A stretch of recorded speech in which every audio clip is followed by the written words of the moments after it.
hard and you aiming for the seven figures. Hear from the experts who know how to deliver. Success stories, plenty advice. Time for you to rise.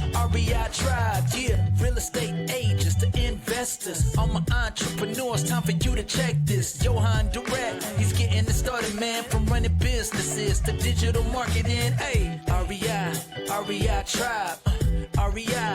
REI Tribe. Let's go.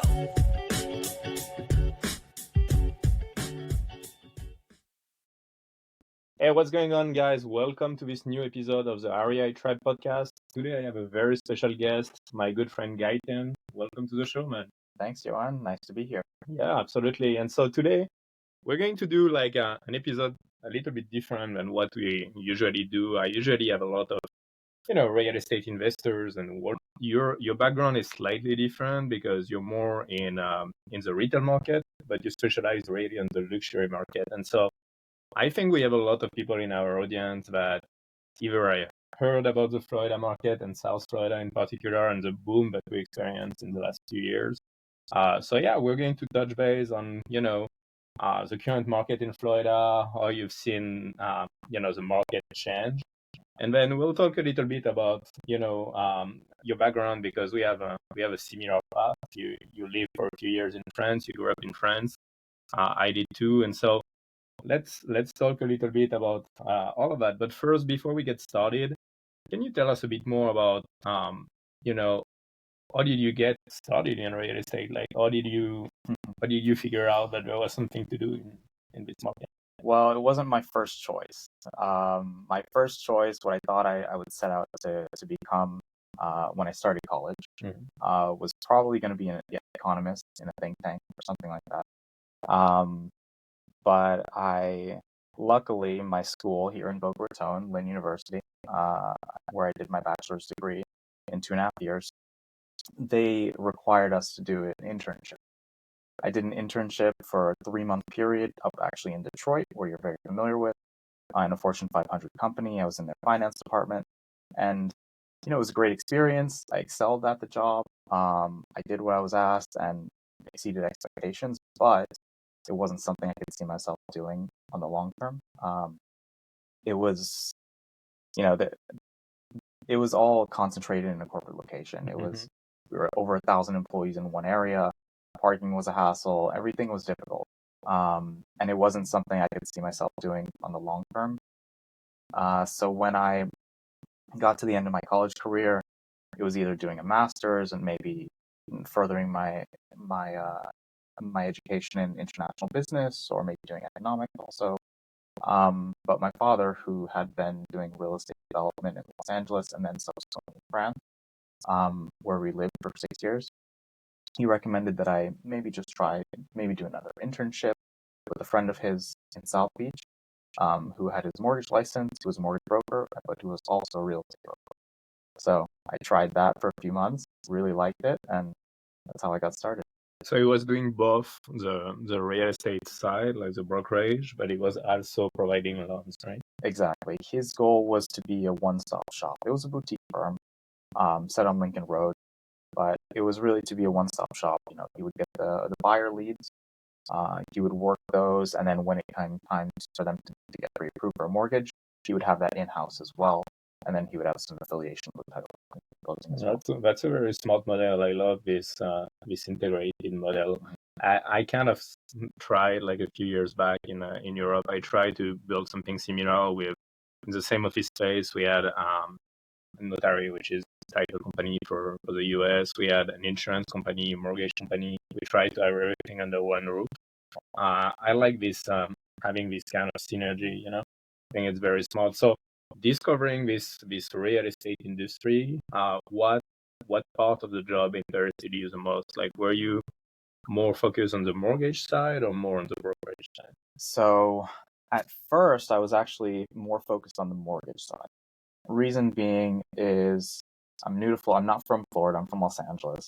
My family has pretty much most of their roots down there because my parents met there. They lived there for 25 years. And then I moved to France for 6 years, and I don't have any family, or I really didn't have any friends that stayed in Florida after college. Most of the people in my school were international. So having a database is one of the most important things as a real estate agent. Yeah. And lacking it is really, it's impossible to do anything. Especially as someone who was young out of college. So I decided to focus on mortgage origination, doing loans for homeowners, home buyers, and to develop the database, I just needed to get in touch with a real estate agent. So that's how I focused my initial efforts. Mortgage wasn't my strong. I mean, I know the numbers. I can absolutely choose the best mortgage product for a consumer, but it wasn't my passion. I really enjoyed meeting people, getting to understand what their needs and wants were, and then matching them with the property, and then subsequently handling the negotiation, and then handing them the keys at the end of the deal, seeing them smile, understanding how they're fitting into the neighborhood, and just seeing them grow into the house.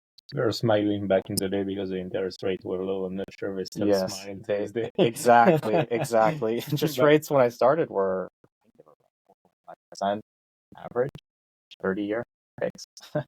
Those are pretty low these days. The good old days. Yes. It's cyclical. We'll get back there at some point eventually, but that's very interesting. So basically, your analysis, it wasn't like a love for the mortgage industry by itself. It was more like, hey, I need to get started, getting leads and getting clients, building this book of business as a real estate agent. It's going to take a month or a year to really find some traction there. So the mortgage industry is going to be easier to prospect in a way, because then you go straight B2B. You go straight to the real estate agent, to the title companies, and yeah, it's an easier path to get started, I think. Absolutely, it is. And forming the connection with the real estate agent was pretty much second nature to me, because I was already interested in the business. I was already going to open houses. That was part of my internship with my first broker. He had me going to broker open houses to meet people every Tuesday. That's the best part. I still love to do that to this day. Like sometimes when you don't have, I even went to my kids one time. Like I think it's a great experience on weekend. You go there. It's a way to network. You see some beautiful real estate, and you learn. So absolutely. And the learning process, the learning process of going to those open houses was probably one of the biggest benefits of doing that somewhat internship with that broker, because every time I would go to an open house, or let's just say we picked a Tuesday to go to open houses in Miami Beach, we would go to 4 of them. I would have to do comparable market analysis for each of them, talk to the brokers who were hosting the open houses about the price and why I thought it was different from what they were asking. And that really gave me an understanding of where values really were and how to actually analyze property.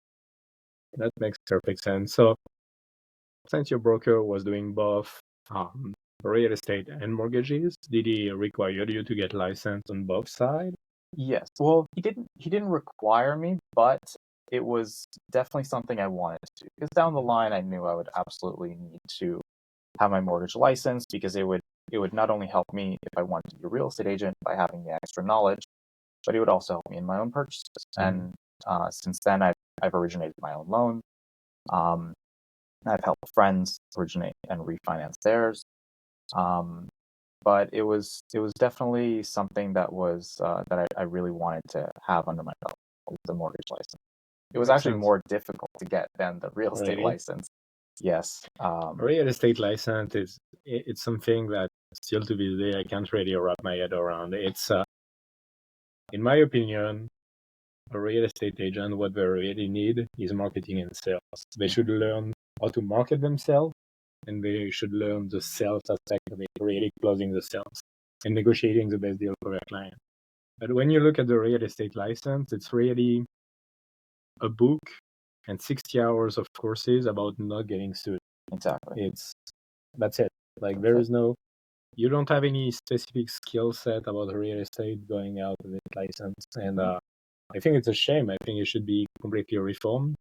But yeah, I'm sure mortgage is probably more complicated because you have, you deal with a lot more information, and you need to really have this specific knowledge of how to structure it. So yeah. Must Absolutely. be more complicated. A lot more disclosures in the mortgage business. I mean, we're dealing with Fannie Mae, Freddie Mac, federal agencies, so it's definitely a more complicated and stringent licensing process. There are two exams: the state and the federal. So I definitely think the real estate licensing process for real estate agents should, as you said, be much more stringent and should maybe be longer. Yeah. It definitely requires some marketing and sales skills. Yeah. That's pretty much it. That's Out of the gate, I had my real estate license, but again, I had absolutely no idea on how to get clients, how to get started, how to position myself in the market as a knowledge broker, which I am today. And yeah, that's pretty much why I had to seek a real estate assistant job. Yeah. At the beginning. I guess it's I don't know if you remember when we first met. I think you actually came to my office because you were focusing on mortgage back then, and we had a pretty big brokerage. So I had a lot of like newly licensed people coming to my office, and we would hire some of them, and sometimes like I remember them starting on the first day, sitting at the desk and being like, "Okay, what should I do now?" So that's why we created an entire coaching program basically for real estate agents. And we had them like going through like an intensive training for the first month as soon as they got signed, just because they had no clue how to prospect. They had no clue how to structure their listing. They had no clue on how to find buyers, no clue on anything. So yeah, we had to really start their whole training all over again from scratch. Yeah, absolutely. And then after I finished that internship with my first broker, that's exactly what I sought out. I went to Keller Williams because I heard they had the best training program for new agents. I stayed there for exactly 1 month, the exact time it took for me to do the entire course for new agents. And then I went to another brokerage, a boutique firm, where I was able to get an assistant job, but so I could stay in the industry.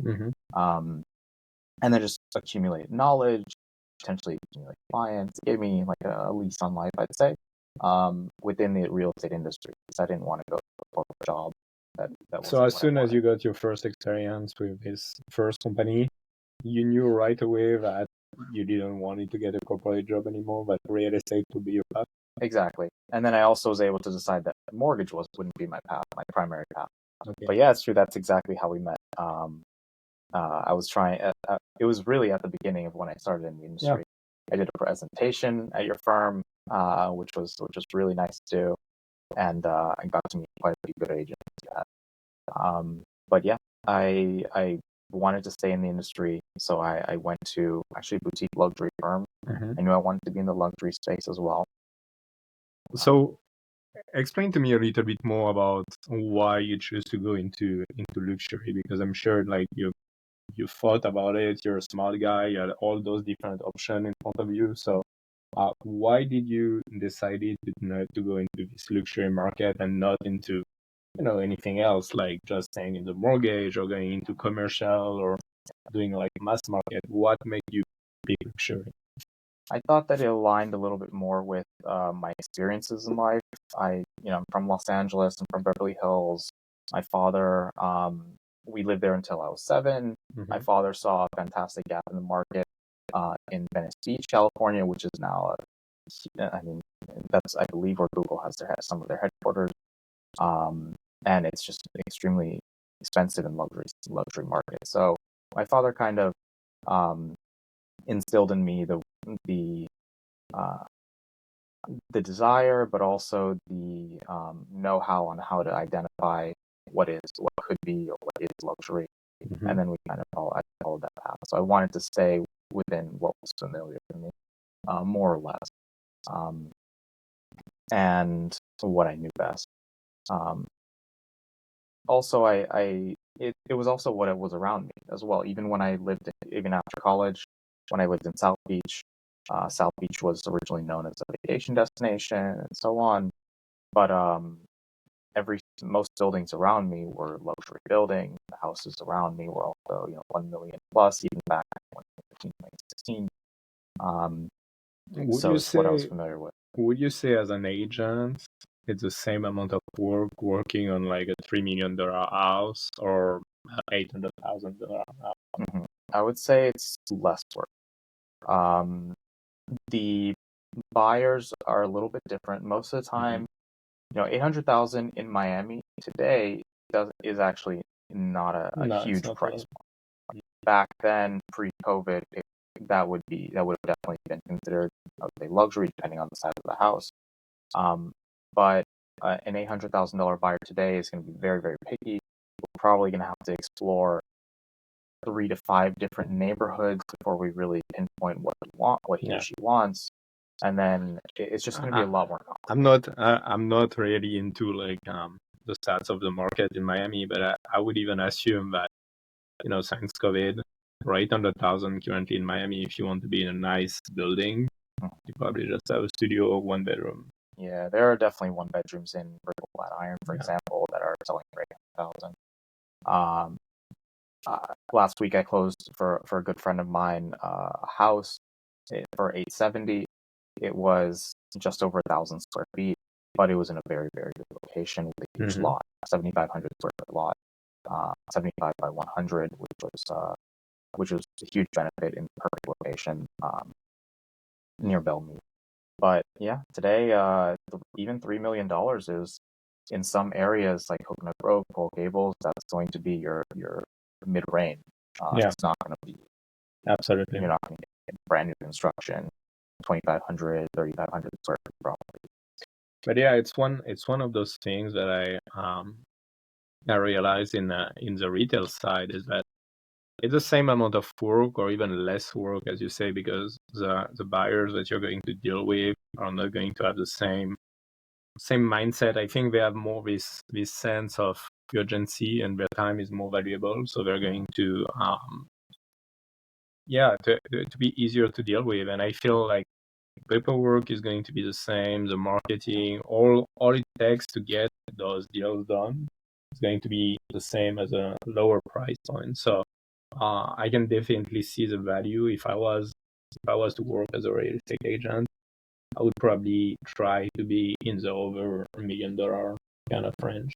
Yeah, and those clients that are above the $1 million, or let's say more in the luxury space, they are able to make a decision pretty quickly, which is the most important thing for as a real estate agent for their business. Yeah.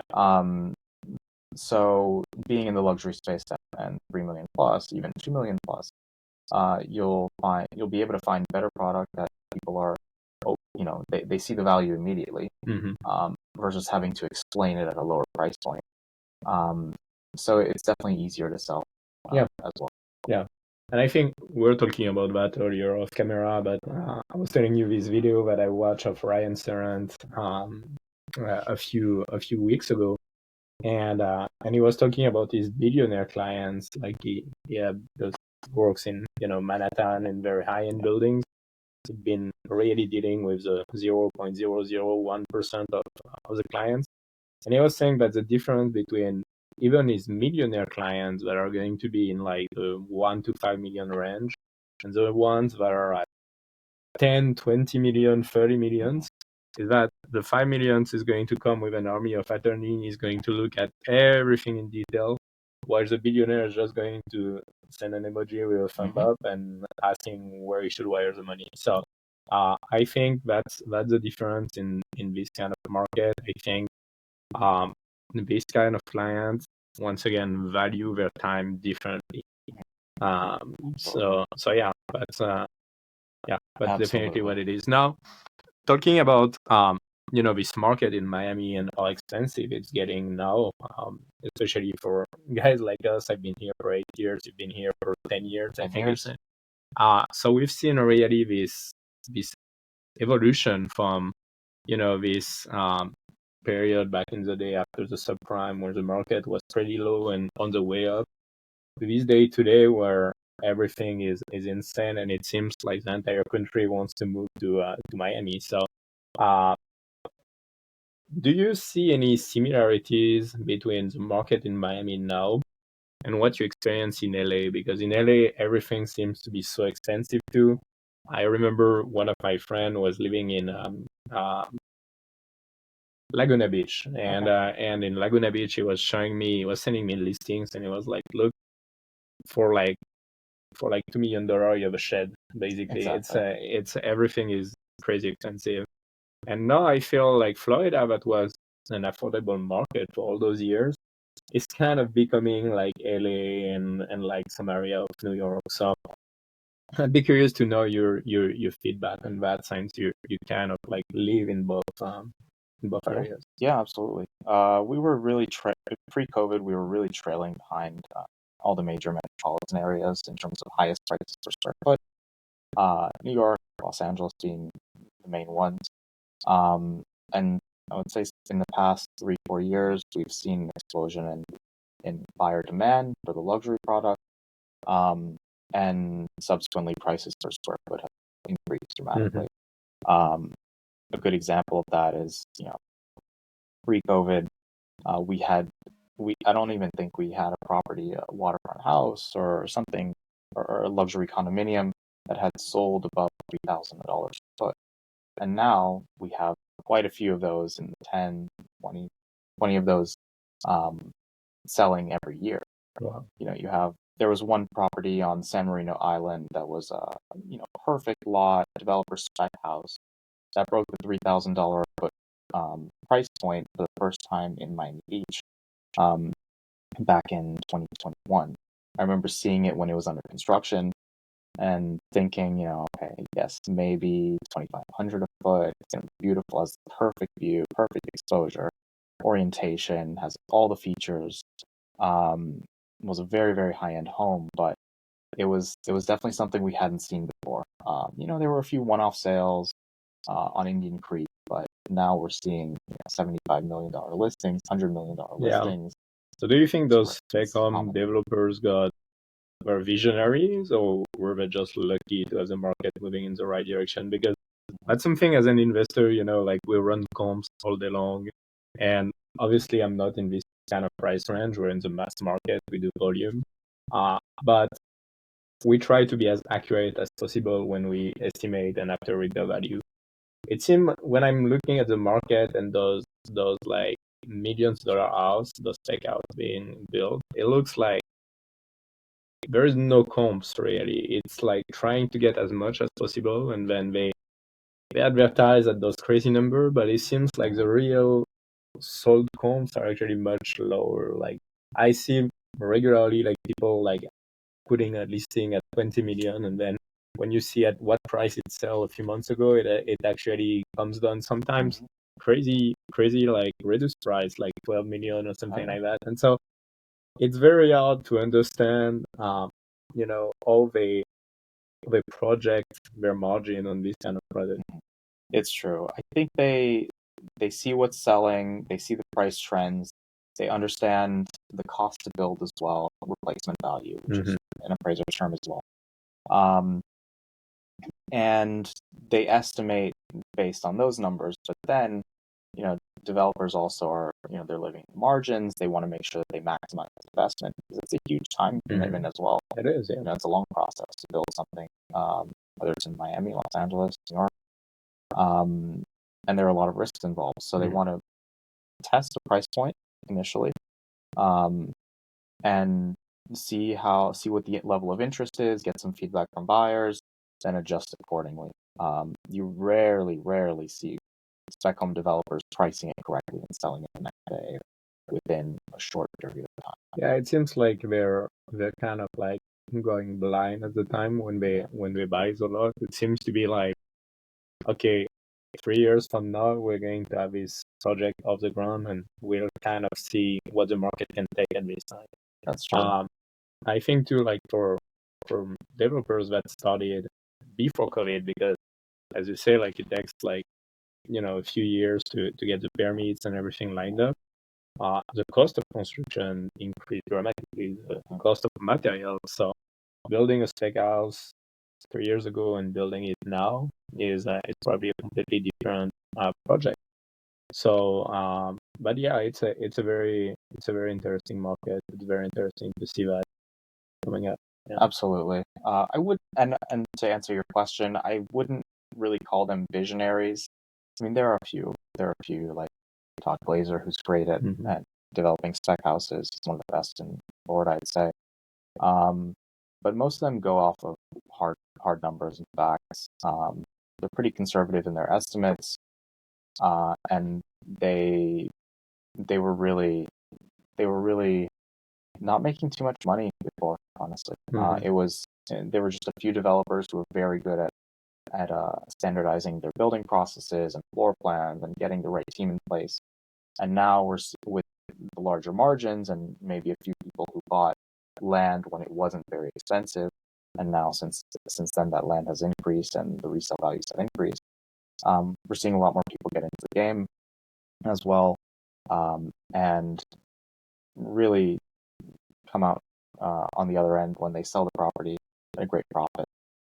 So that has attracted a few more developers, but with land values also increasing, we're seeing people move away from the very, very high-end, expensive waterfront lots and focusing more on residential single-family, but in their neighborhoods that were maybe not so popular for spec houses, like Pinecrest, like even Palmetto Bay now, Ponce Davis as well, and some parts of even Kendall, where you can find very large lot sizes, build a massive 5,000 square foot house, and sell for $8 million. But you purchase the land at maybe $1 million, so there's a huge margin, and you can kind of account for the increase in construction costs as well. Yeah, I remember a few years back, one of my friend bought a lot in like the Bay of Miami, and I felt like the price that he paid was very, very high. But then he told me, like having traveled around the world, like there's not that many luxury destinations where you find the same benefits that you can get in Miami. It's obviously we have an amazing weather here in Miami. The taxes for people moving here, that's why we have so many people coming from different states, because we have no income state tax. And the land is limited because we have the Everglades on one side, the beach on the other side, and so I think it's like 6 or 7 miles wide. And especially if you narrow it down to those waterfront property in the Bay of Miami, there's not that many options. To this day, like I think like vacant lot were probably like less than 10. So it's probably like you need to buy an older house, demolish it to rebuild. It's a very limited market, so it can only increase over time. There's no other way to go. Exactly, and I don't believe they're going to build. I mean, the Venetian Island, for example, that was a project in the early 1900s that was built from the sea on the barrier island, but I don't see that happening anytime soon. I think the cost is too high now to do this kind of project. It really is. It really is. And the limiting factor being land and the number of waterfront properties specifically has pushed development in different areas. For example, there's pretty much no more buildable land. There might be 1 or 2 lots in Brickell. So developers have focused their attention on maybe Coconut Grove next to the marina, or specifically Edgewater. So that's kind of how the development is moving. It's based on marketability, because being waterfront is a big factor in Miami, having a water view.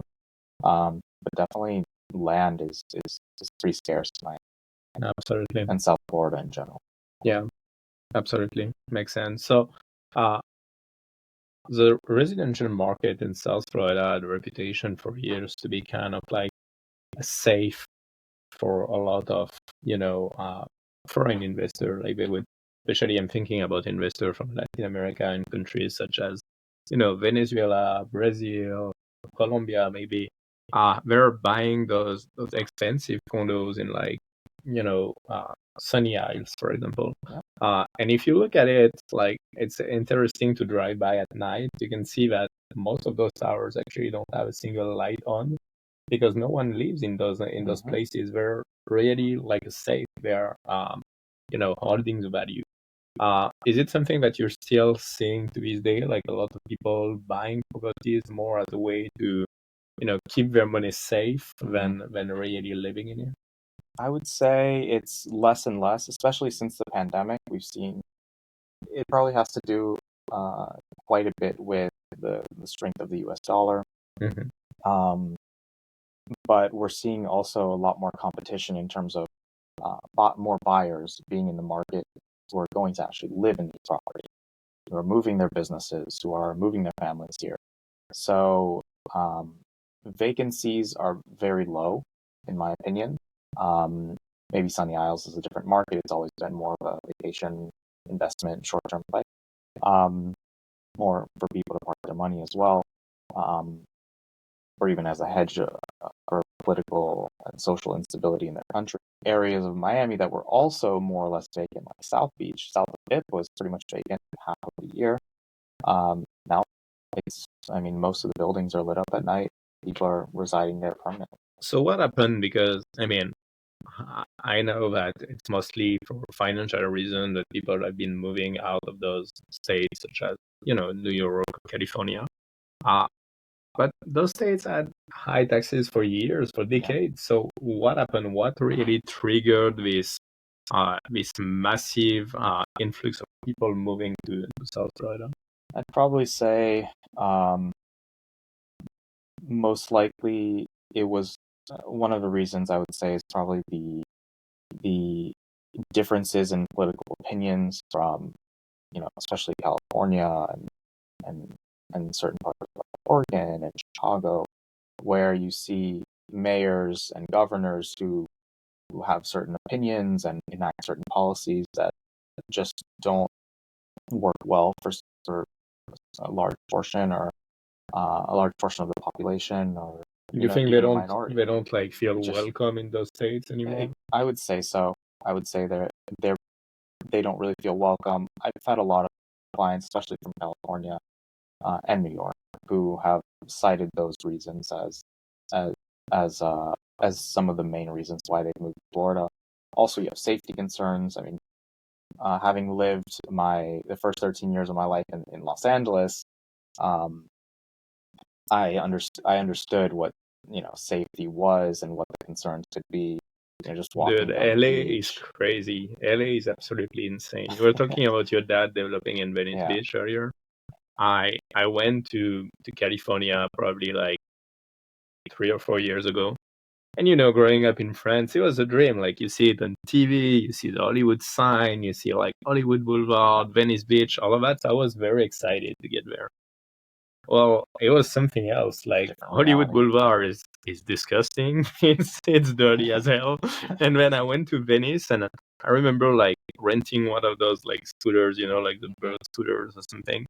And I was on the beach, and like all of a sudden, I was in the middle of tents. Like there was like hundreds of Oh homeless no. people living on the beach, and so it's very strange this gap between you have those multi-million-dollar houses on the beach, and then you have all the homeless people living in front of them, and no one is doing anything about That's it. true. It's very strange. So I can understand that if I was one of those people buying those houses, I would feel terrible about Yeah. having all of that right, Exactly. in front of me. Exactly. I'm very surprised that house prices have not come down even more than they have because of those issues. Last time I was in Los Angeles, I believe was 2021, at the end of 2021. I stayed there for a few days with my parents. We did the whole family thing where we went to drive by the houses we used to live in, see how they've changed, see how the neighborhoods changed. And I remember going to Venice Beach. We drove in front of the Gold's Gym, which is where Arnold Schwarzenegger used to work out, and all the big bodybuilders used to work out. And I remember it being this mecca of bodybuilding and friendly place where people would, have juice stands outside in the parking lot and be welcoming to the customers. And here I drive by it in 2021, I see a huge, maybe 20-foot high fence with people working out in the parking lot, and on the other side of the fence are homeless people and Wow. tents, and maybe I don't know if they were doing drugs or not, That's but insane. it was a Yeah. very, very weird Yeah, reality. it's a very strange feeling. Um, I It's very strange. I think Beverly Hills is the only part of LA that Mhm. is still like very clean to this day. but the rest of it is absolutely insane. I stay in downtown. I thought it was a good idea. It wasn't a good idea. It's actually not that great there. Uh, but yeah, I love this trip to California. There's some amazing cities there. I went all the way from San Francisco to down the coast to LA. But yeah, I was kind of disappointed by LA. So I don't know. I can understand why people would want to move out. Now I think for years, people staying in like New York City or in LA were there for work, like they had like an office at this place, they needed to stay there because their industry is concentrated in one place. I feel since COVID, like everything kind of changed because now you can work remotely. I think most of the company in the Silicon Valley or the Google, Facebook have no remote force around the world, so it's not really mandatory to live in the same place anymore. And so I I guess for someone living in California, between the cost of life, all these insecurities, and now if their job allows them to move out of there and work remotely from Florida, who wouldn't do it? Like, I Exactly. mean, it makes perfect sense. Yeah, safety, quality of life, um, more income in your pocket than you get to keep after taxes. You have, I would just say, just overall, just better quality of life, and that's why I didn't go back to Los Angeles. I lived in France from 13 to 19. Before that, I was in Los Angeles, and when I decided to come back to the States for college. I wanted to go to a place that not only was close to Europe, but kind of felt similar to the European lifestyle that I had over there, which I really, really enjoyed. Yeah. And California was just not really that. Um, a lot of traffic, lots of smog and pollution, declining social environment. And I found that first Boca Raton was a great place, but definitely Miami in the fact, and specifically South Beach, the fact that it's very walkable. I mean, the walk score, I think it's 92 out of 100, which is pretty amazing. And it's only increasing since then. We're getting a lot of companies, simple things, supermarkets like Trader Joe's, coming from the West Coast, coming to the East Coast, installing themselves here. Miamians who are building their businesses and expanding that, and just the city is developing quite nicely. Yeah. And it's increasing quality of life, and I agree with you. It's very walkable. It's more similar to a European city. Boca Raton is not walkable at all. Not really, Or no. anyone planning to come here from Europe, it's not. It's very safe though. I think it's probably one of the safest cities in America. But And schools as well. Yeah. That's a huge factor. Now, I mean, there are even waiting lists for private schools down in Miami and up in Palm Beach, and that's actually something that some strange effect on the real estate market are the private schools in the waiting list. People are actually writing in contingencies to their purchase contracts. Oh, really? Based on if their child will get into a private school or not. And that's very interesting. It is really interesting, and people are basing their decisions off of that safety, privacy as well, and security. Have you observed, like, we heard a lot of rumors from since the beginning of COVID, people from New York, for example, moving to South Florida. A lot of people were saying it's temporary. As soon as like all the COVID restrictions are lifted, we're going to go back to New York. So have you seen this yet? Have you seen like a wave of people that came during COVID and now are going back to New York, or do you think most of them stayed? I'd say most of them stayed. Of my clients and the deals that I've closed in the past 3 years, I would say, of course, from people coming from elsewhere, and specifically related to COVID and the work from home environment, I'd say probably 90% have stayed here permanently. Because at the beginning of COVID, we saw, just a lot of people escaping the cities, coming to a more liberal type of environment where everybody had the restriction in place, but you could still walk around, you could do whatever you wanted almost. At the beginning, it was a lot of hedge funders, a lot of corporate bigwigs who ended up liking it down here. They bought houses that were beautiful houses. The quality of life went up, and they ended up moving their actual company headquarters down here. So the employees followed, first of course, the executive employees, and then after that, the rest of the workforce followed. And if you change the corporate locations, then if they don't have to specifically be in New York or Los Angeles or Chicago, now they're down in Florida. Now it kind of For sure, yeah. I heard about, I think Citadel moved to West Palm Beach. Yeah, I think absolutely. Starwood, I've been in Miami Beach for a few years now. Now, one of the things that I actually recently read an article about that. I never thought about it this way, but it's pretty interesting. We're saying that, those tech companies, for example, that are now agreeing to have their workforce work remotely from anywhere might cause an issue in the future because most of them, when a company like, let's say, Amazon negotiate with New York City to bring their new headquarters or something like that, they get a lot of grants. They get massive tax write-off, and it's kind of a trade for the city. They're getting this workforce. Getting this workforce is kind of like attractive for the city, so they're going to get, ultimately, if you have like 20,000 people working in this building, it's going to benefit for all the commerce in the area. It's going to benefit for a lot of things, travel. It creates an attractivity for the city. And so now what this article was saying is that probably the city are going to start to call those grants back, because now that companies are canceling their office space, canceling those new massive hubs,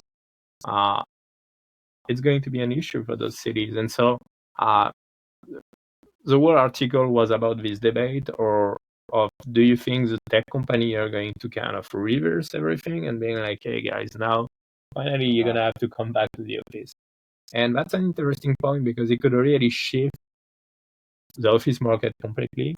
I think right now the office market is in very bad shape. I think it's the next downturn is probably not going to happen in residential. I see it coming more on the retail side. Now, this kind of thing can really have a huge impact, I think. So, it's interesting to see how it plays out. Absolutely. A lot of my clients work in tech. They work in companies that have always been headquartered in Miami. But I have seen some friends of mine who work for Amazon or Google. They've had to go back to the Bay Area or satellite offices in New York, for example. Yeah. At least once a month for a week at a time, minimum. Another thing that I noticed, like a lot of those companies were like, the employees moving to Florida were like, oh, the cost of life is going to be much lower, but I'm going to keep my income from California or New York. So it's going to be great. But then the company noticed that. And so now they're kind of like readjusting the income based on where you're living. Of course, yeah. That's very true. And that's definitely a factor that people have to take into account when they consider a move coming down here. For sure.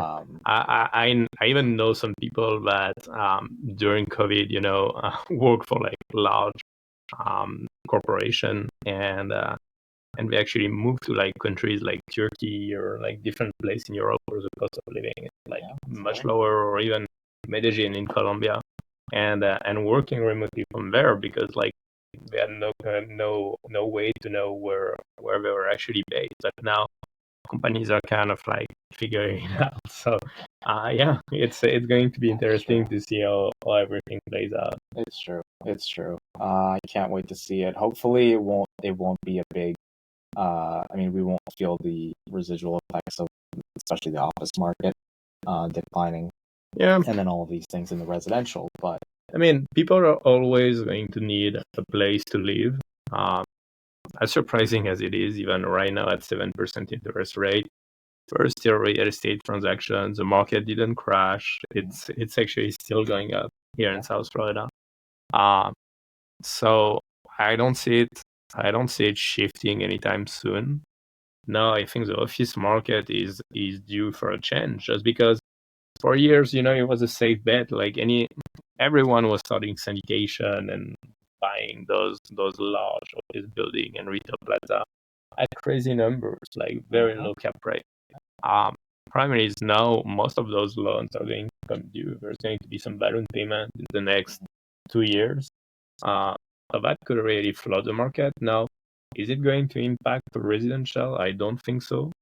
I think there's going to be a lot of conversion being made. But yeah. Absolutely. And it seems like in South Florida, the residential, especially on the residential side, even for investors, most of those investors make these investments based on fundamentals. So it's not just spec investing hoping for the asset to appreciate, like most people are doing in California, where the rents don't even cover the expenses of owning the property. It's mainly a long-term play, looking for that asset appreciation. In Florida, it's primarily based on essentially the cash flow equation, where people are able to at least cover their expenses of ownership, maybe do some value-add renovations in the residential side. But it hasn't been just buying something that's losing money every month, hoping for. Do you think it's still true to this day, like at the price we currently have with like 7% interest rate? Do you think people still cash flow in South Florida?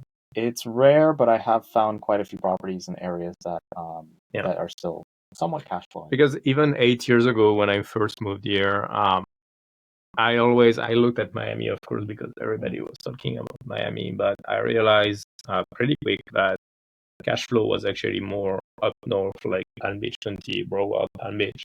And now I would say it's even higher than that. I would say, like, if you want to really cash flow, you're gonna need to look in areas like Orlando and Tampa and Jacksonville, like different markets. Miami is so high right now, but I'm not sure like the cash flow aspect is still here, except maybe if you do like short-term rentals. So let's talk a little bit about the short-term rentals market. Do you think there's still a huge opportunity in the South Florida market for short-term? Opportunity depends on which part of the market. The medium to lower end, I don't really see it too much, just because it's completely saturated. There are even entire buildings that are being sold for construction, and they're almost done or being delivered now, that are in Brickell or they're close to Wynwood, that are specifically driven towards Airbnb type of ownership and investing. Do they provide like the management and everything? They provide the management. It's pretty much turnkey property, with the exception of maybe furniture or certain items like that. But yeah, they provide the management. They give the owners a certain percentage of the revenue that's generated. It's really like a hands-off type approach, and with entire buildings, 400, 500 unit buildings, catering to a specific area, it's tough for the average investor to.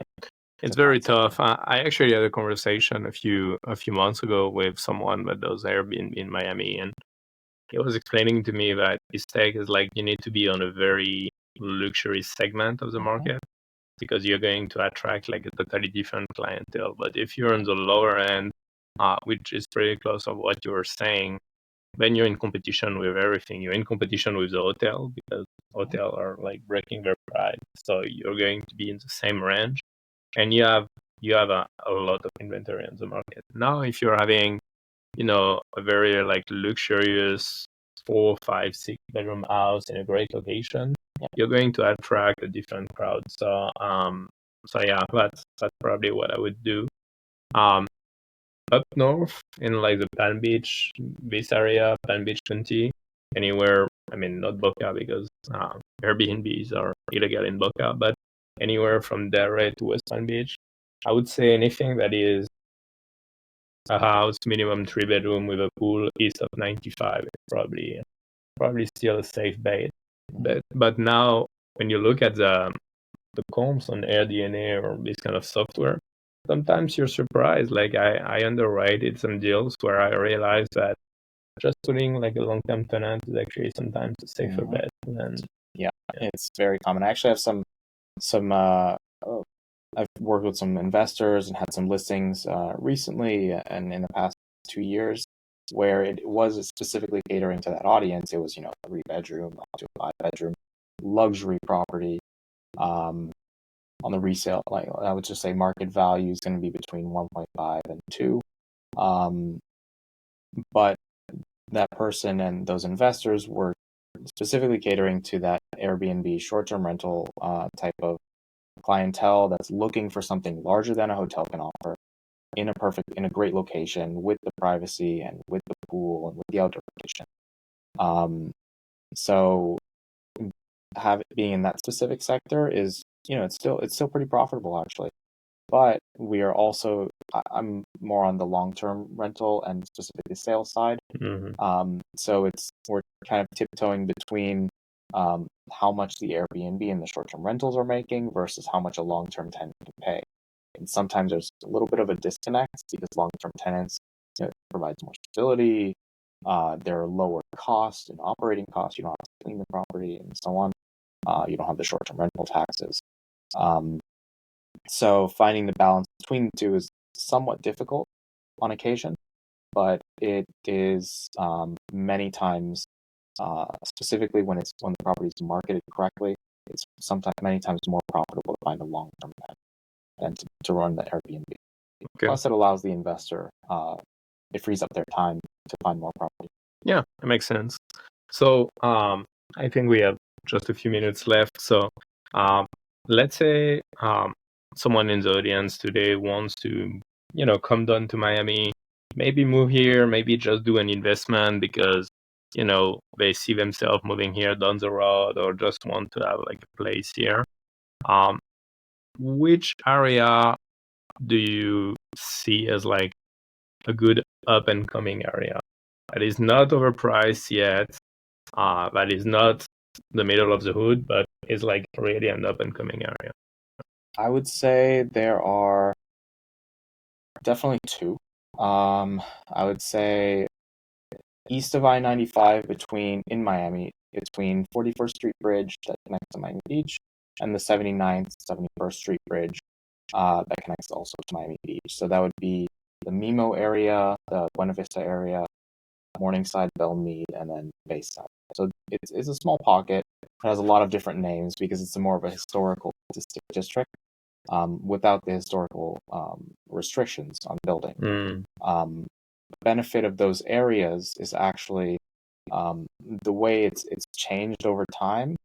Initially, it started off as more of a higher density, multi-family type of community where you'd see a lot of duplexes and triplexes. So many of the single-family lots and the houses you see today are actually zoned duplex or single-family with ancillary unit, which means you can essentially have a guest house, maybe rent it on a short-term or long-term basis. Or you can expand the house greatly because the amount of buildable square feet that you can have on the lot is a little bit higher because of the zoning. So I think those areas are still a bit undervalued. Maybe Buena Vista is teetering on a little bit overvalued because you have a lot of investors and a lot of speculation there. I see a lot of Airbnb happening there. I feel like they're kind of trying to turn it into like the next Wynwood kind of area. Yeah. So that would be one area. The next one I would say is just west of Brickell, between Brickell and the northern part of Coral Gables. Okay. So that would be Shenandoah, the Roads, and Silver Bluff. It's a small little triangle just north of Coconut Grove as well. We're seeing a lot of investment in the area, a lot of people who are buying investors who are buying homes, renovating them, buying them for $700, renovating them, selling them for 1.2 to 2 million, or building spec houses there now. Those are definitely some areas that I would keep an eye out. A few years ago, if you would have asked me the same question, I would have said I almost bought in Miami Shores. I really should have, because the value of the house more than doubled that I was going to buy if I was actually under contract to buy. Those areas are completely developed now, and I think that's where the areas I mentioned earlier are heading. I think there is a saying in real estate, like the best time to buy the house was yesterday, but the next best time is now. Right? Exactly. Yeah. Yep. I've seen that time and time again. I mean, the number of property analysis that I've done for that I've looked at that from previous years, from properties that I've proposed to clients and so on, even waterfront lots or dry lots or anything. All of that has tripled in value. The ones that were really good deals that I knew would be great, they ended up being like deals of a lifetime, essentially. Of course. And I even see it, like I was very surprised a few days ago. I was underwriting a deal in Lake Worth in Florida. So of course it's like the lower end of the market, but when I receive something that's a Lake Worth, usually like I take a step back because it doesn't have the best reputation. Lake Worth, I remember 8 years ago, it was a place where no one wanted to invest, and you had houses for like 100K, 120K, and it was really capped. Like value didn't move. Like it was really the place where you just keep the deal when someone sends you something there. It's still a rough area to this day. Like if you go to Federal, you're going to see a huge difference between the Boca del Rey area and Lake Worth. But I was surprised. Now all of those houses are selling in the 300s, and there's really nothing lower than that. And it's very surprising. So if you look back at it, like I should have probably bought a bunch of them in the 100K 8 years ago, and I would have like tripled on it. But it is what it is. So I think there's still a runway in South Florida, especially when you compare it to New York and California and those areas. So I think the key right now for anybody who's moving from somewhere else is to lock in the land value. Look in areas where the lot sizes are decent. Anything above 6,000 square feet in a very prime neighborhood is good. And if you are open to being about 15 to 20 minutes outside of downtown and Brickell, then look for something that's a 15,000 square foot lot or larger. I think that's really where we're going to see a lot of future demand, because those are areas that typically have great school districts. They're very safe. They're not the most walkable areas, but they do have their downtowns and so on. So locking that land value really helps down the road, because you can sell to a developer, you can sell to someone who has great vision for expanding the house, and so on. So that's what I would definitely recommend. All right, that's a very good advice. So, and we're running out of time. Thank you so much for coming here today on the podcast. I think we give a lot of value and actionable step for anyone that would want to come invest here in the South Florida market, or might just want to move here. Who knows? Where can people find you if they want to get in touch? So the best place is to Instagram, on my website. It's my full name, Gatien Salaun. That's my Instagram handle as well. Those are probably the best two places. All right. To find me. I will link up all your social media and website in the description. And yeah, thanks again, man. Yeah, it was a pleasure talking to you. And hard, and you aiming for the 7 figures. Hear from the experts who know how to deliver success stories, plenty advice. Time for you to rise. REI Tribe, yeah. Real estate agents to investors. All my entrepreneurs, time for you to check this. Yoann, Dorat, he's getting it started, man. From running businesses to digital marketing. Hey, REI Tribe. REI Tribe. Let's go.